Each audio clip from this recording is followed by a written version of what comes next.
you very much, Patrick, for allowing me and the youngest, newest Rotarian, Mila Sharma, to be on to introduce the RI President-elect Shehkar Mehta, who is only the fourth Indian in 115 years to be nominated as President of Rotary International for the year 2021 and 2022.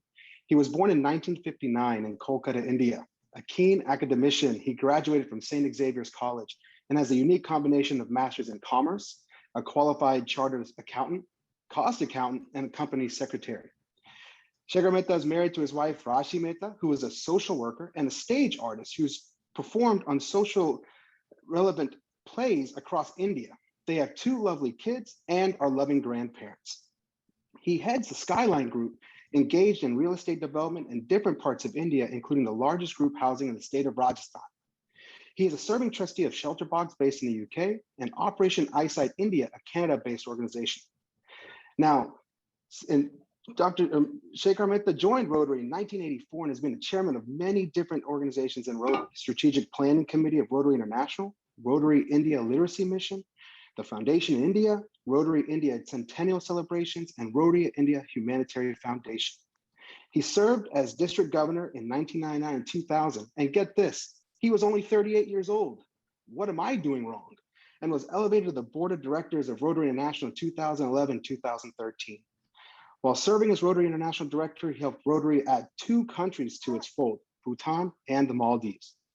Keenly dedicated to service, Shehkar Mehta has led many major service initiatives in India, some significant initiatives. Some of these are constructing 500 homes for the 2004 Indian Ocean tsunami survivors at Andaman and Nicobar Islands, starting the shelter kit program in India, which has served about 20 disasters, distributing more than 15,000 shelter kits, helping about 75,000 disaster victims. He started the Healing Little Hearts program. Through there had been more than 2,500 heart surgeries performed for children from across South Asia. Shehkar Mehta lived his Rotary moment every day, each time a child had a surgery. He's also the architect of Teach. It's a literacy program in India, having reached out to more than 50,000 schools and 15 million children. Teach is a holistic program on literacy. Rotary is working on Teach program with the central government. I know, it's amazing, isn't it? Amazing. In many states, with the government of India and many other state governments. He has been instrumental in setting up 15 eye hospitals across India, serving nearly 50,000 eye operations each year. Responding to Prime Minister Narendra Modi's national call, he has helped set up 6,000 rural toilets, benefiting 30,000 people. His motivation skills are par excellence, which has helped raise millions of dollars for the Rotary Foundation. It's no surprise that Shehkar Mehta is a recipient of the highest awards of Rotary International and the Rotary Foundation. 1, Service Above Self Award.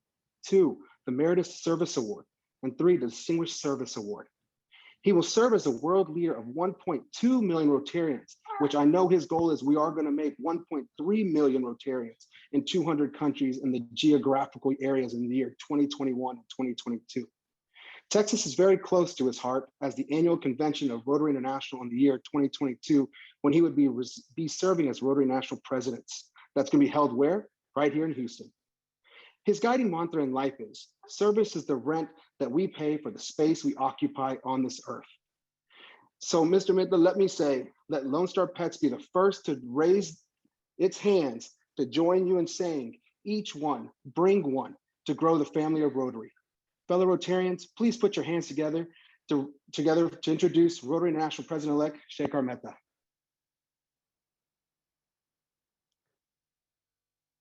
Hello, everyone. Thank you, Sanjay, and a very special thank you to Mila. I've never been introduced by such a celebrity, let me tell you. This is lovely. Hello, everyone. The Changemaker governors and Changemaker presidents-elect. It's absolutely my privilege to be speaking to all of you. Evening for you, 5:30 in the morning for me. Not the best of times for me, but I'll try to make the best of it. I would have much liked to be in Texas, meeting each and every one of you in person. But I know if there is one part of the US, I'll surely be, it is Texas, apart from, of course, Evanston, because the Houston convention is going to be there. And hopefully, I'm going to meet each and every one of you there, shake hands with you, maybe have a bit of coffee with you. But as of now, this is where we are, nearly 400 of us. And it's absolutely a delight for me to be speaking to each and every one of you. Good to see you, Patrick.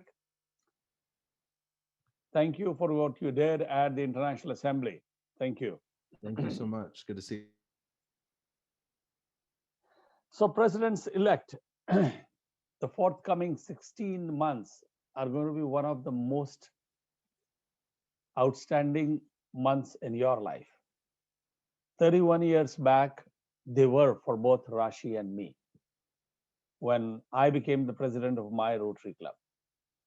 Over the years, I've realized there is no greater joy in Rotary than being the president of your Rotary Club. And I mean it. If you read my interview uh, in the Rotary magazine, you will see they asked me a question, which one would you prefer, president of Rotary International or president of your Rotary Club? My answer was that I would be with all of you presidents elect. I would prefer to be the president of my Rotary Club. That's because I think that's the best opportunity of doing hands-on service, of leading a small group of people, maybe 30, 40, 50. I was probably leading a group of 50 people at that time. Working together, we served to change lives even then. And still, in the forthcoming year, you would be able to do the same. Serve to change lives.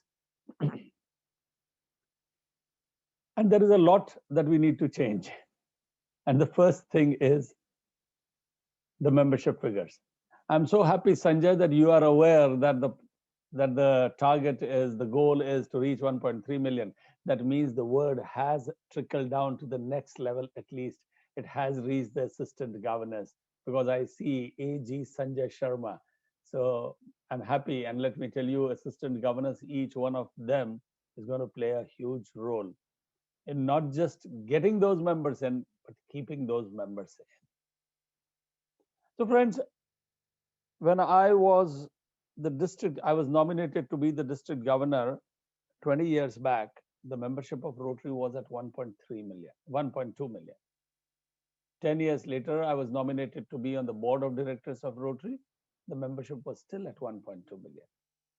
10 years from then, when I was nominated to be the president of Rotary International, the membership was still at 1.2 million. Cannot the 1.2 million of us put a little effort and change it? I think it's absolutely possible. Many may think it's a crazy dream because what we haven't achieved in 20 years, we expect to achieve in 20 months. So I found a parallel. It took 28 years to develop the vaccine for polio. It took only 4 years to develop the one for Ebola. And COVID, we developed it in just 9 months. What took 28 years can be achieved in 9 months also. What has not been possible for 20 years, so is possible in 20 months. And all we need to do, all I ask you to do is each one bring one. Just one member from each of you, and I can assure you at the end of your term in June 2022, we are going to have 1.3 million Rotarians. Let's check this out. How many of you? I find 404 of you, and what add me there, and we are 400. Now it's become 406 of us. How many of us here feel that we will be able to get just one member to Rotary in the next 16 months? One member by the end of 30th June 2022. Okay, can I see a show of hands, please? Ah, wow, wow, wow. That's great. That's great. That's a full house on the first screen. Let me go to the next screen and I'll take a picture. With your permission, can I post it on social media to inspire others? Yeah, can I see I'm on the second screen. Hands up. Thanks, Sunil Sharma. Thank you very much. Wow, DGE Amando is there and he is leading it. Wow, here. Hey, I don't see some people's hands up. Hey, Susie, how are you? Susie, you have your two hands up. You'll have to get two members, okay? Wow, this is great. Thanks a lot, friends. I'm not going to the 17 screens. I've just been to 5 of them. But I can tell you the result is that's a good enough sample. Outstanding. You know, I've tried this with more than 25,000 Rotarians across the world, from Japan to America, South America, Africa, Australia, Asia, everywhere. The result has just been this.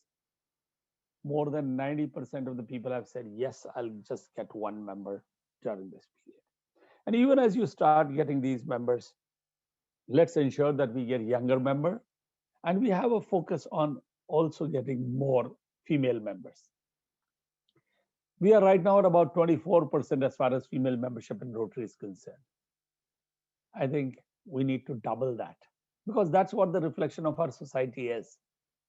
Gender balance, diversity. I think that's what we need to look at. And let's get some younger people also. Even as we get each one bring one, the other mantra is going to be each one bring one, keep all. We need to ensure that each and every member remains in Rotary. That's extremely important.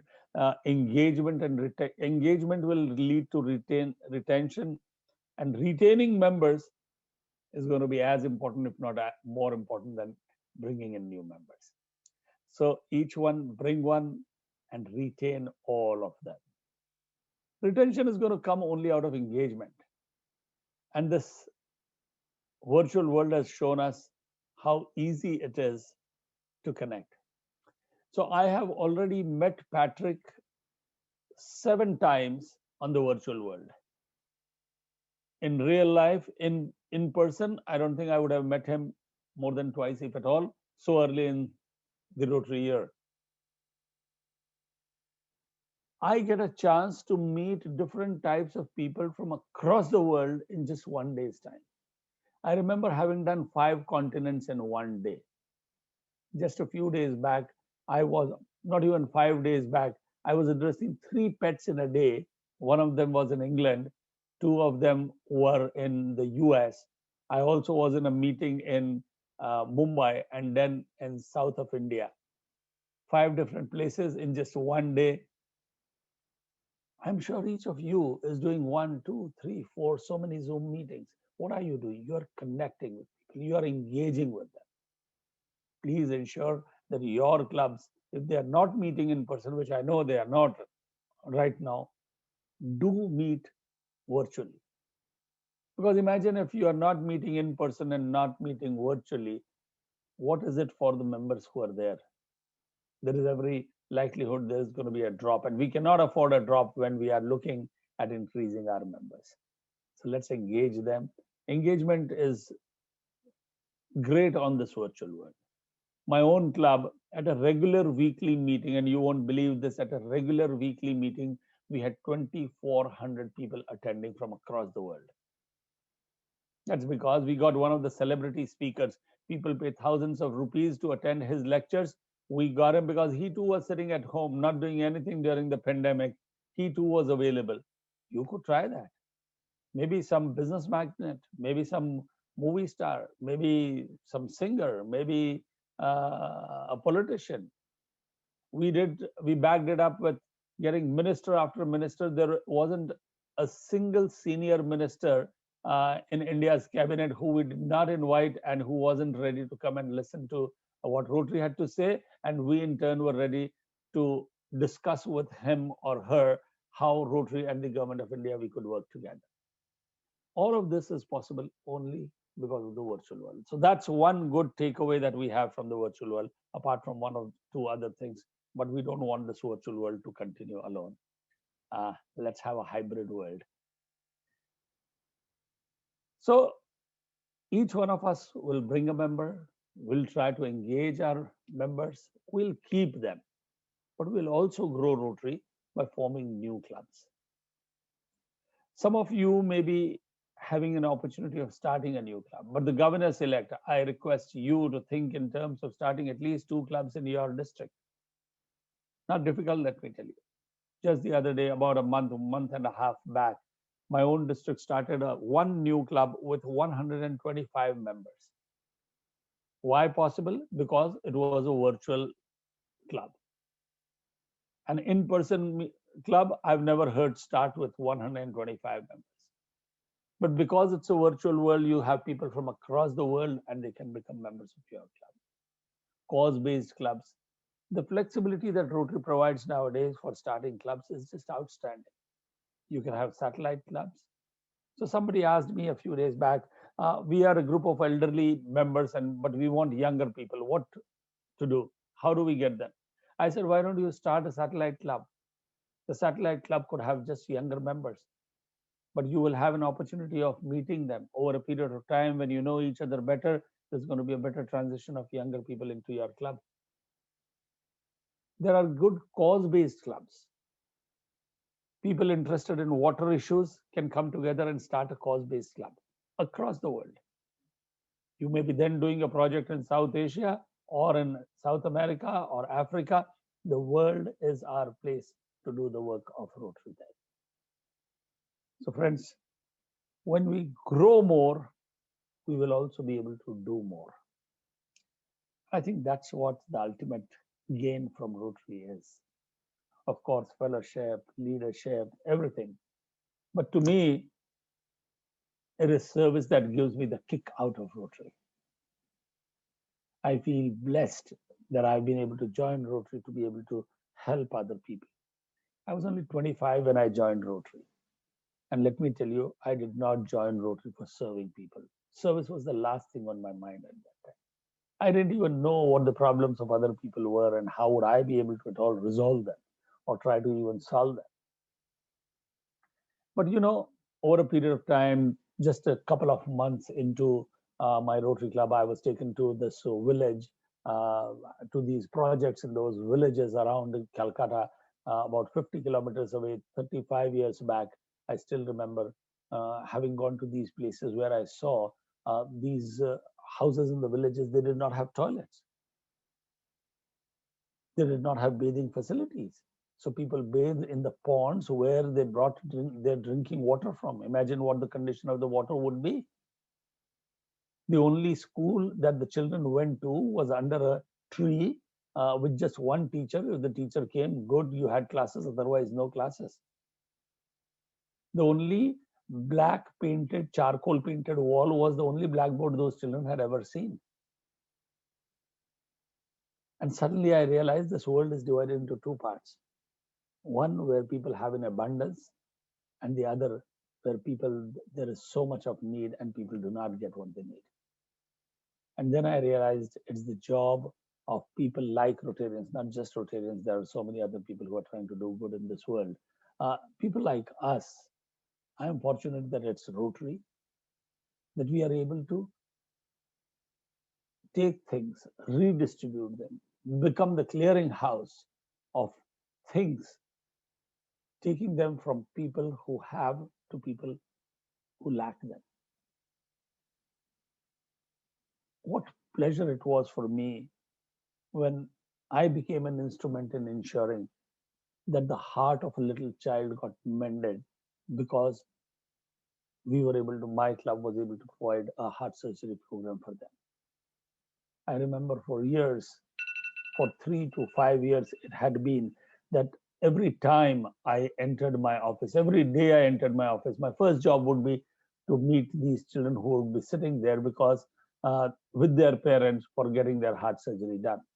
The parents would discuss with them, with me, and I realized that of the hundreds and hundreds of parents that I met, not a single one earned enough in 1 year's time. Forget 1 year, it would take them 3 years of their total earning to be able to get the heart surgery done for that child. It would not be possible for them to not spend a single penny for 3 years. So, which means they would take about 5 years to save the money for getting the heart surgery done. But the child won't live for 5 years. and then comes in Rotary, and we get a heart surgery done. Similarly, the elderly lady who at 80 cannot see her only grandchild because she cannot get cataract surgeries done. She lives about 100 kilometers away from the nearest eye hospital. She wants to see, but there is no opportunity for the son to take the mother. It would cost $5,000, which is expensive for that person. It would take away 3 days of, or 4 days of his daily labor, which would just not be possible. And then comes Rotary to their doorsteps, does the eye checkup, does the surgery at the nearest hospital, and sends back the mother. And the grandmother is now able to see the grandchild. What a pleasure it is for her. One small step by Rotary, and we are changing their lives. I'm sure each of you is also getting these opportunities. Next year, let's do all of this. Let's bring water where there isn't. How about cleaning up the water that people are drinking? Provide sanitation facilities to people who do not have the facilities even in today's times. How about bettering the education system? And all of this is possible. Maybe you don't have needs in your community. How about doing it in the other parts of the world where there is so much need? And on the virtual world, it's absolutely possible for each and every one of you, through maybe your assistant governor or through your district governor, to be doing programs and projects in other parts of the world. Today, the world has become shorter, shrunk because of the virtual world. We can connect so easily, so fast. We can be any part of the world. These virtual clubs also give us a great opportunity of doing programs and projects across the world. So is the opportunity with cause-based clubs. And in any case, clubs in Asia, clubs in South America, and Africa would just be happy to be doing projects with clubs in Texas and Southern Oklahoma. So how about 10 clubs coming together and maybe changing the very education system in one of the countries? It may take 2 or 3 years, but I can tell you by experience, having worked in one of the largest countries in the world and made a difference in the education system in my own country, it is possible for us to do. And that's what I call Rotary's role in nation building, where maybe 10 of your clubs or 15 clubs or 2 districts come together, work for next 2 or 3 years in maybe Bolivia, Angola, Honduras, change the water system there. Rotary is already working on such a project in Haiti. All of this is possible. The impact is going to be on millions of people.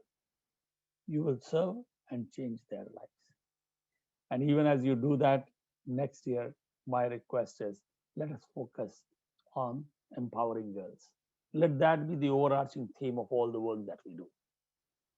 Even today's day and time, the girls are discriminated against, they are disadvantaged in every part of the world in different ways. It is important that we come forward and try to stop that or make a difference, make a change at least. It is possible for doing various things. Let's try and give scholarships to girls, maybe ensure that they do not drop out of school, help them in menstrual hygiene management in Africa or South Asia, maybe help them in skill development in Bangladesh. All of these things are possible with just 1-2 global grants, and it'll make an impact. More than 1,000 women can be helped for skill development with just one global grant. And imagine if you did 5 of them in Bangladesh, 5,000 women, it would change their lives forever. So friends, let's grow more and do more. And for this, to showcase our work, which is so very important, we work, but at times we fail to showcase it to the rest of the world. Rotarians are very good at telling their story, but they're good at telling it to ourselves, to themselves. We need to tell our story to the outside world so that people too are inspired. They too would like to do good in this world. They too would want to change lives by serving. And Many of them would like to become Rotarians. So there are two opportunities. One is, of course, right in your backyard, where the presidential conferences are going to take place across the world. The last one is going to be just before the convention at Houston. That presidential conference will be at Houston, and it will be on peace, which to me is the culmination of all the work that we do in the 6 areas of focus. 7 is being the peace area of focus. So, friends, do attend in large numbers the presidential conference wherever you can, but definitely at Houston. And those who cannot for any reason, and even those who can, uh, another way of telling our story to the others is by working on the Rotary Days of Service. Friends, Rotary Days of Service is our opportunity of 2 or 3 clubs coming together and doing projects and showcasing them to the outside world. It's very important that we showcase the work that we do. So let me just conclude. The things that we wish to do is we want each one of us to bring one. We want each one of us to retain that member in Rotary. We want to do projects maybe in our backyard or around the world. And of course, we want to empower girls. Let me just end uh, with a few lines that I had penned for the theme of the year, which I had spoken at the International Assembly. It goes like this: the biggest gift we are given is the power to touch a life, to change, to make a difference in the circle of life. If we can reach out with our hand, heart, and soul, the magic will begin to happen as the wheel begins to roll. Let's turn the wheel together so all humanity thrives. We have the power and the magic to serve, to change lives. Thank you. Well, President-elect Shehkar, first of all, it's so good to see you. And you're just so inspiring. And the vision that you have, everyone on this call can feel it. And we're going to do whatever we can to accomplish all the goals that you are setting forth. And I really genuinely believe that you are the leader for this time, for the exact moment in Rotary history to make this happen. Thank you so much for lining out the vision. And I could just listen to you talk all day. I mean, it's rejuvenating. It really is. It makes you feel so blessed to be a Rotarian at this time. So thank you so much. We're going to do a couple of questions, if that's okay with you. We have just about 3 minutes, so we're going to do a couple quick questions. While I read the chat, and folks, I'm sorry if we don't get all your questions because we are going to be out of time. I want to ask you just real quickly, what advice would you give? I know you've already given a lot tonight, but anything else that pops quickly for the amazing leaders on this call? They're going to be leading their club in this such a unique time, challenging time. You mentioned hybrid. You mentioned keeping great speakers coming in, connecting with other clubs, and that's incredible. Anything else from your experience that made you just wake up and say, I can get this done? It's that extra juice to move forward. So I'll tell you, when I say do projects across the world, don't just write the checks. Also see those projects. In today's time, you can do it even without going to Africa, going to Bangladesh, Pakistan, Nepal, anywhere, right? Sitting at your club meeting. How about doing projects virtually? So if imagine you did a program of heart surgeries in Nepal. Once 10 children have been done heart surgeries, how about asking the Nepal Rotary Club to get all those 10 children there, and your club meeting is going to be speaking to those children through the Nepalese Rotarians, talking to them, talking to their parents, how their lives have been changed. I tell you, Patrick, these are life-changing experience for ourselves. You'll get goosebumps when you see that. Next time when you sink bore wells in African village and you see the water gushing out on those parched lands and the joy the children feel there and the women feel there, I tell you, people who come to those meetings, even on the virtual world, they'll never be able to leave Rotary. That's the best possible engagement people can have. Amazing. Thank you for that. And I see the first question, so I'm just going to ask it. So you're lucky if you're the first one here. How can you encourage longtime Rotarians to embrace the value and knowledge younger Rotarians can bring to the table? Look at our own families. The next generation always gets far more new things than we ourselves did. Just as 30 years back, each one of us did in our own lives. I think we brought great value. The world is a progressing world. Every new generation brings in so much more knowledge, vitality, and technology also. So I think the next generation, the younger people, are a great need for us, for the organization, everywhere in the society. I mean, imagine there used to be a time when you had to be nearly 60 at least to be the CEO of a company. At times nowadays, if you are beyond 45, they will not even consider you to be the CEO of their company. Times have changed, and we all can be one. We're all innovators everywhere, all ages. Everyone can bring something to the table. And as we continue to work together, this organization is going to just grow like crazy. I think we're almost out of time here. I want to keep us on schedule because we have everybody now is going to go into their training modules. But I just want to thank you so much. I always just enjoy the time that we get to spend with you. Again, I really truly believe this is going to be one of the best years yet in Rotary. And thank you for all you do for Rotary and the world. It is truly inspiring. And thank you for spending time with us tonight. We also are going to make a donation in your honor and in your name to the Rotary Foundation to honor your time with us tonight. So thank you again for being here. Please say hi to Rashi from all of us in Texas, and Oklahoma. Tell everybody, tell Rashi we all send our love, and it's good to see you. Sure. Thanks a lot, Patrick. And thank you, everyone. It's been a pleasure absolutely meeting each and every one of you, though virtually. Next time in person. See you. See ya.